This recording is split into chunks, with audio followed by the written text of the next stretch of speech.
Hi guys, Evette Rose here, and welcome to Ask Evette. And today we have a question about hyperhidrosis.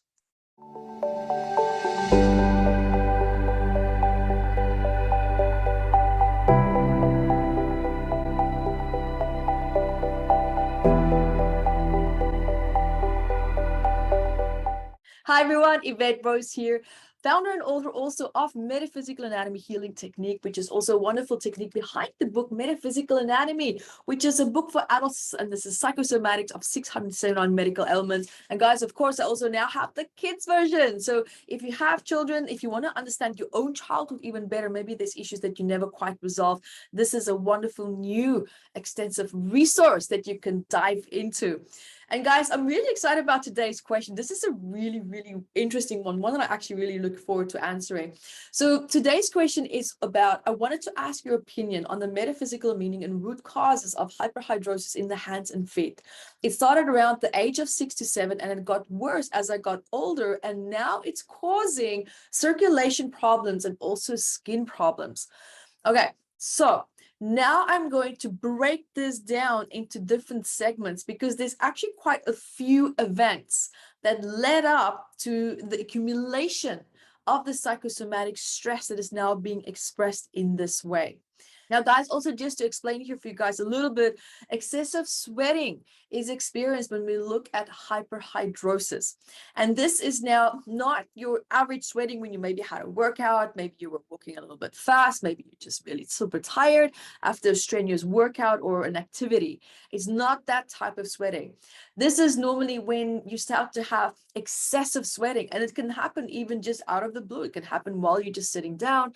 It doesn't necessarily have to mean that you have to be doing something physical or something that would require a lot of energy to be exerted. Now, also here, what can happen is this specific question is about the hands and the feet. Now, this can also happen under your arms. It can happen also on the face as well. And this happens when the eccrine sweat glands on, for example, now on the hands and the palms and the face and under the arms as well, is when your body is overheated, it can activate these glands. And also, of course, when you're just moving around. But this can also be connected to hormones. It can be connected now to the nerves that activate the sweat glands. And now when those nerves overreact, it can cause hyperhidrosis. Now, it depends what the trigger was. Some people, it can be they can walk up a flight of stairs and they just break out in this massive sweat, even though they might be really super fit. It can be that you were just sitting down and now you just had a thought, or you were having maybe a stressful day a little bit, and it can just come in this massive wave and you just start to have this sweat reaction. It's important to look at now if it's on the face, if it's on the hands, if it's under the arms, and if it's under the feet.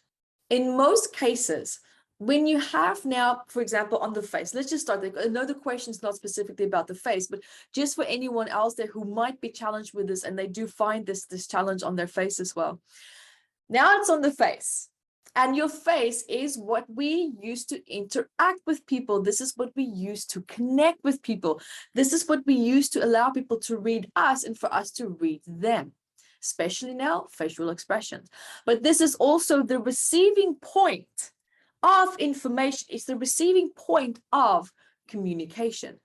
Now, in this case, if you find that there's a lot of sweat also coming up from the sweat glands on your face, it means in most cases that there could have been a lot of aggressive communication that's been coming towards you. It can be in the form of criticism, judgment. It could be there, it was maybe a lot of arguments. You could also have felt that you were like the middleman in a lot of arguments that could have been taking place as well. So these are really important points to be looking at. Normally, it is projected anger towards you and feeling unsafe, feeling overwhelmed, feeling unsure how to deal with it. In most cases, it's feeling unresourceful, not knowing how to act or react in that moment as well. A deep sense and feeling of inadequacy as well. I mean, we don't like to feel inadequate. It's enough to make any person feel either really very angry or feeling like they want to retreat. We want to hide. We don't want to be seen by people.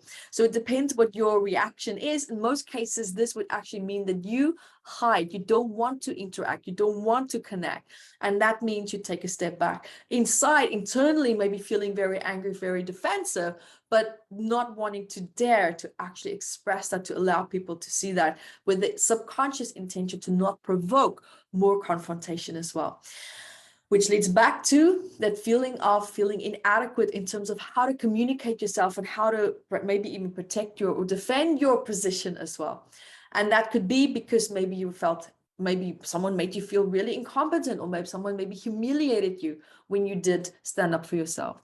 But the main point, the overall, the general overflow and view of this would be projected anger.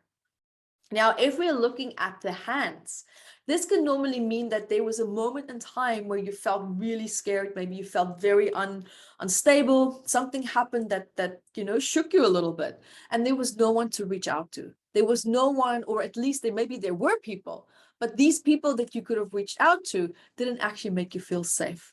There was no safe support to reach out to. There's a deep need for someone, or for you to find a place and space, to find just that sense of everything is going to be okay. That is what that normally would relate to. And if you're looking at now under the armpits as well, this can also come from feeling overwhelmed in crowded spaces. It comes from feeling overwhelmed when there's too much attention, there's too much focus on you as well. And there's a great need to escape. There's a feeling of needing and wanting to get away, wanting to remove yourself from a certain type of environment, or even it can be a one-on-one person's dynamic that you're with as well. But whatever it is that's being said, it's normally feeling overwhelmed. In most cases, I've actually come to learn and understand and see that people feel overwhelmed with a certain type of presence. Now, your environment can, of course, make you feel that way, especially if you had a certain traumatic event in a certain type of environment that does not necessarily include people. It can be a certain setup of environment. It can be a certain, season. It can be a certain sound that the wind even makes, that it just takes you back to a time where you felt tremendously overwhelmed by maybe a person's presence or by people's presence as well. So normally the environment, but if it's the environment that triggers that, it would just be the trigger point. It wouldn't necessarily be the actual cause of it. So it's also important to kind of like just sit and reminisce on that a little bit, to see if you can dive deeper and sink deeper into what could potentially be behind that as well. Now, if we also look at the feet, where there might be a lot of sweating there, this of course would be almost like a dead giveaway when we look at the psychosomatics. It is an absolute deep need to get away, to run. It's almost like the running away instinct is locked in. The person, or you, might feel like there's a part of you that's not able to run away, or to get away, or to move away from something that caused you a great deal of distress. Because when we look at sweat, we're also now looking at feeling unsafe. The body is overreacting to something. It's the nerves that's involved. Nerves is all about communication, and glands is all about needing to insulate, needing to protect. So when you look at these two and you combine them, now we're looking at what is it that's been communicated to that's causing me to feel unsafe, but I cannot get away from it. And now another aspect and tangent also that you can look at this from this perspective as well is, what is it that I am not communicating to rebalance my inner equilibrium and to reestablish my sense of safety, or to correct a certain imbalance with a dynamic that I have with another person or with my environment.